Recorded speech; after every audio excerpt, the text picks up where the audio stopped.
What is all that from? Something happened to the chest.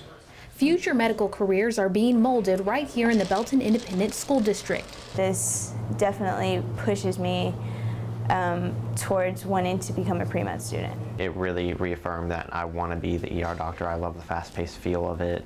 Whether it's future pharmacy technicians, phlebotomists, nurses, or physicians, these Belton High School students are getting an early and rare glimpse into the medical field. While BISD has equipped these health science students with top-of-the-line training tools in the classroom, Scott and White Healthcare takes that learning a step further. Belton High School student Justin Heath is in the health science career shadowing class. He's part of the 30 BHS students who make numerous visits to Scott and White's Temple Hospital to observe physicians like neurologist Dr. Jeff Clark.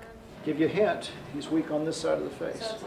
Good, left cerebral hemisphere problem. Now the next question I have is what? With Dr. Clark, he's a great doctor. He treats you like you're actually one of his medical residents, like you've gone through medical school and everything. And he asks you questions that he thinks that you should know, and if you don't know it, then he'll teach you about it, and he'll make sure that you'll know it by the time he gets done with you. And he's great. He really immerses you into everything that he does. He takes you into the rooms with his patients. He helps you assess them. Down in the brain, that fluid is one of several things. In his case, it's blood. We'll look at MRIs or CAT scans, and he'll show us how it's happening and why it's happening, and you don't forget that. And he really is a great doctor and a great teacher. I love having them here. They motivate me, they motivate my residents and other medical students, and in fact the patients love these students. When we go in the room, they'll start talking to these students instead of to me, especially the older patients. They love to see these youngsters getting involved in medicine this early. This means more to me than anything else. Teaching at this level is a wonderful opportunity. What do you notice about, there's what's called a crease, called a nasolabial fold there and there. What's the difference? Which one is shallow? The right side. Right side.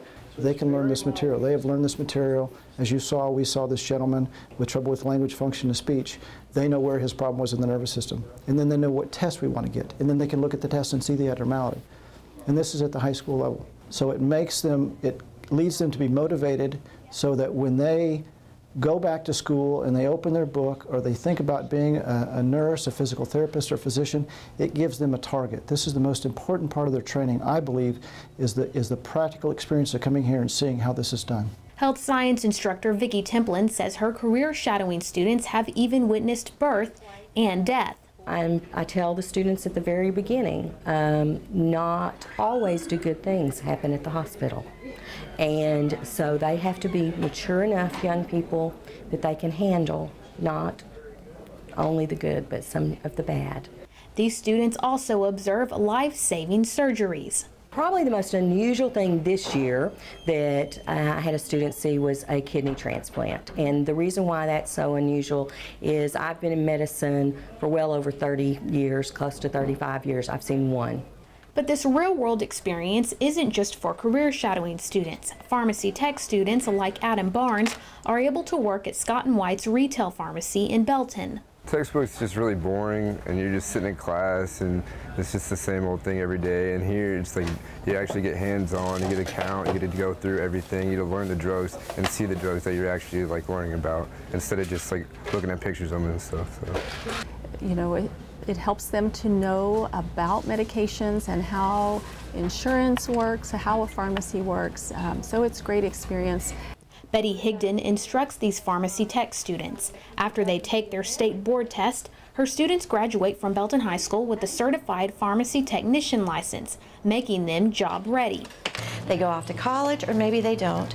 If they don't, they stay and they get in the pharmacies here, and we have multiple students in multiple pharmacies working.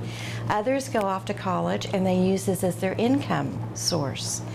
And then many others have thought, I want to be a pharmacist. And they go on and become that as well. It's just a tremendous, tremendous program, I think, and I think it's a jewel in Belton ISD's cap. I really, really do.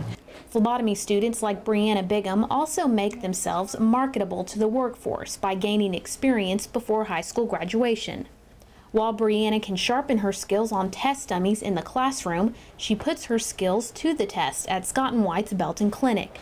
Brianna has to reach a required number of finger sticks before she can apply to take the exam to become a fully certified phlebotomist after graduation. Just this class with doing rotations and getting my sticks in is tremendous.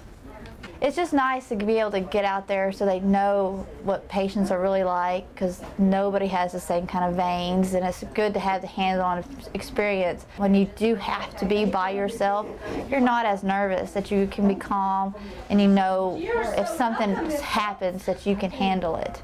Valuable training that comes at no cost to these Belton High School students, thanks to the bond the district holds with Scott and White Healthcare. We're learning it now for free, and it's great that we have this opportunity.